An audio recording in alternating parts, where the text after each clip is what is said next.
Hello friends, how are you? This video is going to be a motivational video.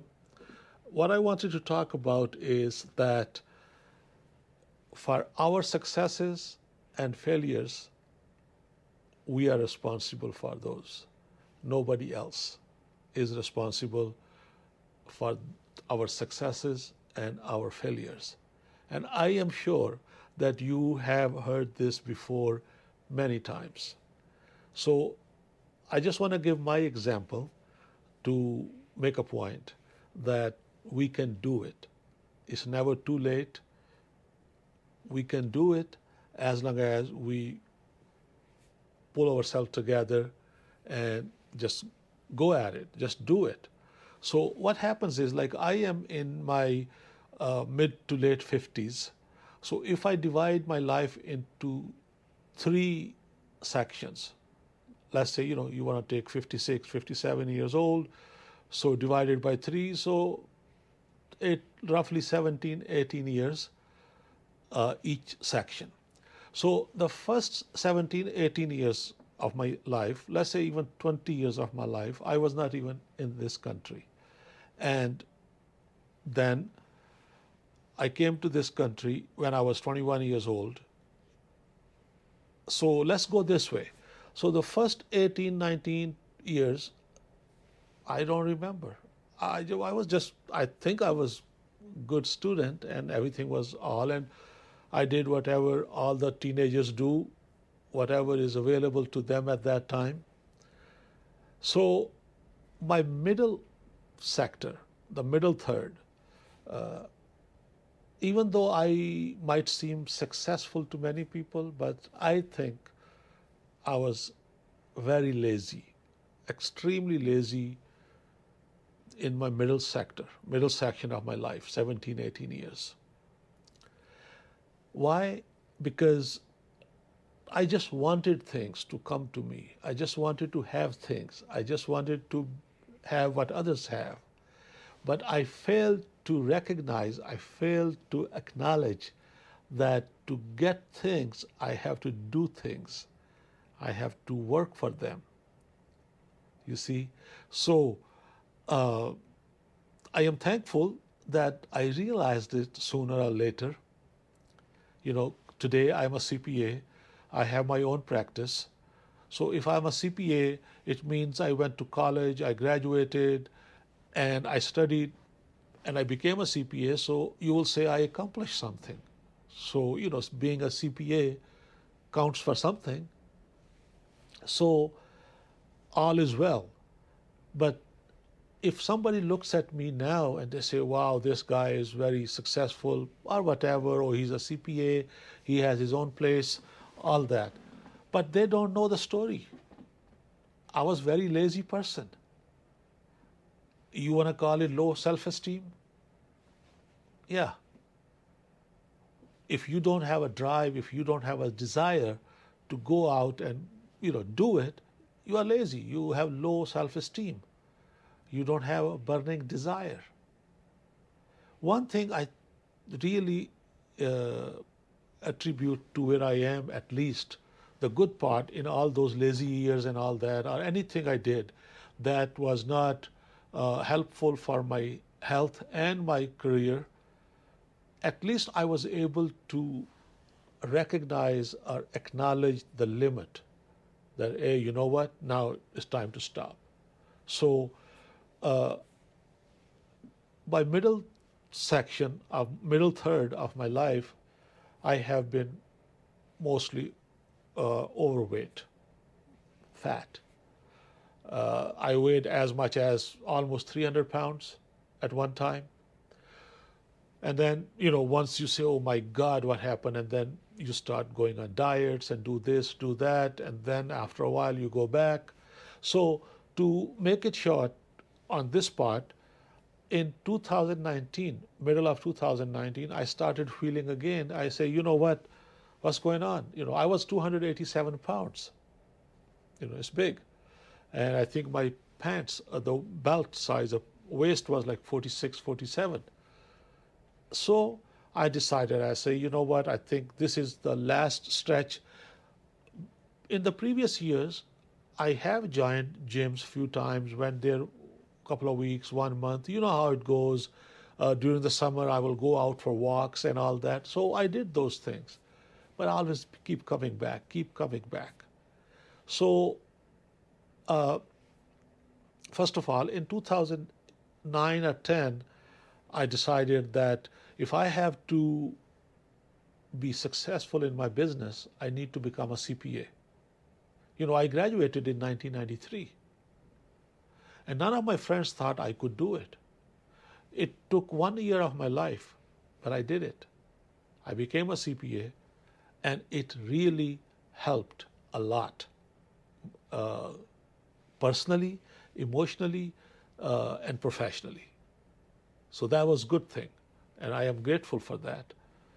Then let's come to the personal achievements, as far as health is concerned. So, like I mentioned, most of my life, at least after my teenage years, I have been fat. And without realizing that, I was just going at it. You know, I don't know what to say. So anyway, the last time in middle of 2019, I say, this is too much now. Like I mentioned before, that I always feel like, okay, this is the limit. I say, I got to do something. So I came up with a plan, and I decided that I should join a gym, and I should go to gym 5 days a week, Monday to Friday. And I should go in the morning. Because what happens is, once I get to the office, sometimes the client comes in and is late and I cannot do anything, and then I cannot go to the gym. But I know if I go to the gym in the morning, it's out of the way, it will be good. Second thing is that I gotta figure out something about my diet. Now, a couple of years back, I think, I don't know, maybe 2018 or 17, I watched a YouTube video, and this lady, I forgot her name, I think she is PhD, and the topic of the video was, I believe, how to reverse your diabetes. So I listened to it, I watched it, and one thing she said, it can be reversed. The diabetes can be reversed. Just give up carbs. That's it. I said, okay. So that was in my mind. Now, for those of you who are familiar with diabetes, know that A1C, that the blood level sugar they figure out for the 3 months. 2 years ago, mine was 8.3, so that's like full-fledged diabetic. And I was taking a medication, metformin, twice a day. So I don't know what happened, but I decided to take care of myself.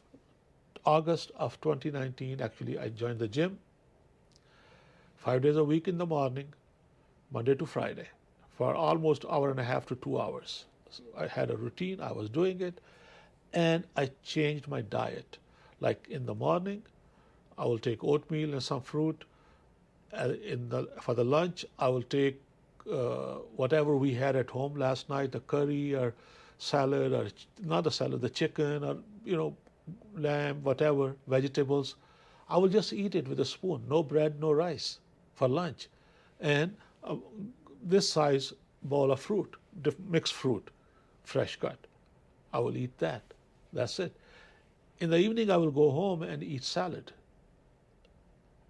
mixed salad, some fruit, some vegetable, broccoli, onions, and all those things. And then maybe a couple of spoons, I will taste like whatever was cooked for the rest of the family. And then occasionally fish or chicken, all that. And then I might have a green tea, I might have a regular tea. Definitely I drink like 1 or 2 cups of coffee every day. That's it. And then on Sunday, I will just go at it, like pancakes and, the rice and all, you name it. I will eat it, but not like just stay in the kitchen whole day and keep eating, but I will eat what I want to eat. So in August of 2019, I was 287 pounds. Today is October 2022. I am 225 pounds. I go to gym 5 days a week, Monday to Friday, for 2 hours. My A1C, the diabetes, the level is, I just did the blood work in September, is 5.4.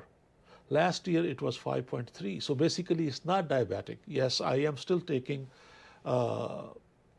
medication, but slowly it was, like I think 1,000 milligram, and now it's 850. So we're gonna slowly reduce it and then finally get rid of it. All my life, these last 2 years at least, I have never felt better, stronger, physically, mentally, and emotionally. So, if I can do it, as far as first my professional career, I did my certification late, but I did it. Now, for 3 years, I am keeping up my weight. I was wearing, my pant size was 46, now it's 40. I can wear actually for 38, but it just feels more comfortable, you know. I used to buy clothes from big and tall type store. Now I just go to a regular store. So this is a motivation for you that if you are struggling with your health issues or your professional life, you can manage it, you can do it, but you have to put a plan. Now, of all that, one thing I want to tell you now, what was the main contributing factor? What was the main contributing factor in my transformation from being a fat to just a regular person? I am not going to be skinny because, first of all, my natural body build is not that to be skinny, but my belly is not hanging out, and my face, it used to be like this. So you can do it. Now, what was the contributing factor in my transformation? Reading books. That changed my life. If it did not change all itself, it's a big contributing factor in my mental, physical, and emotional health. Books. Read books. Okay, I'm going to repeat 2 more times. Read books. Read books. Let me do the 4th time. Read books. Now, I don't read physically. I do audiobooks. So the way my life is set up, I go to gym for almost 2 hours. Then my commute back and forth is 40 minutes each. So I end up listening to the book like almost 3 hours a day, Monday to Friday. So the way it works for me, I listen to one new book and one book from my library. So it's just a cycle. I don't know, I'm already like 300-400 books altogether, maybe more, but I think I have already listened to maybe 150 titles, because some books are long. One book that every single person owes to himself, herself to read is Atomic Habits by James Clear. I have listened to that book at least 25 times. The first time I listened to that book, I think I listened to it like 4 or 5 times. Then I started listening to it every month, first week of every month. Now I have not listened to it for the last 6 months because I think I already remember it by heart. But I am again about to listen to it again, and I always listen to it from start to finish. It's a simple book. But if you want to change your life for any reason means like for your health, for your education, for your profession, for your personal life, family life, you got to read books. First of all, you got to get into the habit of reading books.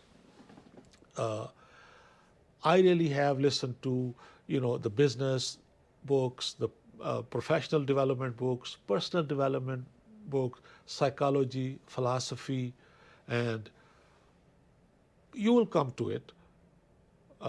Autobiographies, different. And again, I think I'm repeating myself way too much. You want to change your life? Read books. Now, because you do not want to discipline yourself, you want to get yourself into habits. You might think that discipline and habit is the same thing, but it's not.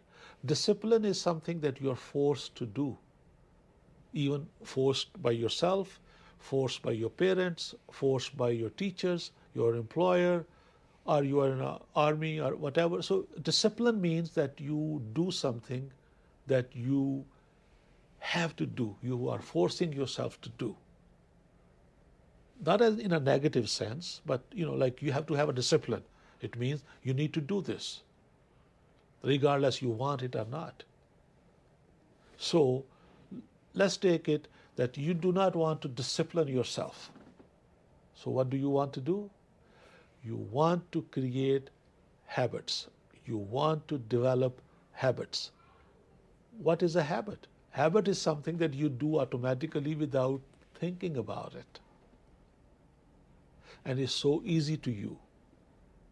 It's so fluent to you. Because what you need to do is you need to be in a state of flow.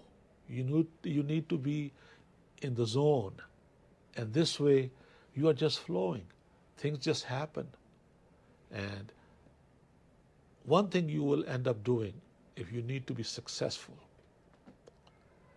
you need to go to sleep at a certain time every day.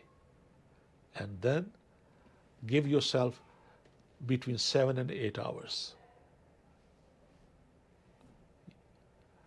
Of all this speech, most important thing after reading Atomic Habits is you need to go to sleep every day at a certain time, wake up at a certain time. This is the main ingredient of your life. Go to sleep on time and eliminate distractions. Like my phone now is not with me, it doesn't sleep with me. My phone is away from me. The first time I check my phone in the morning is when I sit in my car to go to gym, just to see, as you know from other videos that I do sell online, and just to see if I have to ship today, so how I can plan my day. Other than that, I don't. My phone has no notifications, no vibrations, no bells, no whistle, nothing. I check it when I want to check it. It's always on vibrate. When I am driving, I do not touch this phone. I don't care who's calling, who is not calling, who's texting. Like I said, I do not touch my phone while I am driving. Period. I do not get distracted by my phone when somebody send me a message, even though I have a business. I don't do that. Because focus, concentration is the key, one of the keys to success. Basically what happens is life is like a dish. So there are different ingredients. And those ingredients have to be in a proportion in such a way that you taste a dish is delicious. You're not going to be able to eat a dish that has too much salt or too many spices or it's too sweet. So it has to have a harmony. So all these things, reading books, exercising, eating right, all those things have to fit in your day and then in your life. And then you will start doing things automatically. And that's what you want to do. You want to do things automatically. And that is basically your habits. So what you want to do is you want to develop good habits. So when you're doing things automatically, you are on the roll, you want to make it easier. I don't want to give anything away from the book, but I will highly, highly suggest and request that you read Atomic Habits. And then I will keep suggesting different books. I will just not try to give you away what it's all about, you know. So hopefully this helps, it motivates you, it gives you some encouragement that you can do it. Look at me, I'm almost 60. I'm okay. I feel much better. A lot of people see me every year when they come to do taxes. And this tax season, one of the highlights were like they were coming and they were, the girl who works with me, they were telling her, oh, he lost a lot of weight. He looks very good. He looks young. And that also, before I finish, why you need to be healthy, why you need to be in control of your life, physically, emotionally, mentally, professionally. Because if you cannot control yourself, others will not have trust in you. They say one thing, if he cannot control his weight, how he's going to control our business, you know? And this is very serious thing if you look at it, that if this person does not have savings, how he's going to be a kind of responsible person? Because responsible people save, invest in themselves as well. So if this person is not able to take care of himself or herself, how this person can contribute positively in our business? People think about these things. A couple of years back, one of my clients, they have two businesses with me. And because people started noticing last year, especially, that I had lost a lot of weight and I looked good, everything. One of my customers, he said, we were always worried about you. See? Because we are good friends in a way that, so he said, you know what, I don't want to tell you, but I was always worried about you. Basically, he was worried about his business, that he's taking care of my two businesses. What happens next day? I heard that he's gone up or he's in the hospital. Who's going to take care of my business? See? So all these things count. So go out there, take care of yourself first. Exercise, eat right, and read books. Bless you all. God bless you all.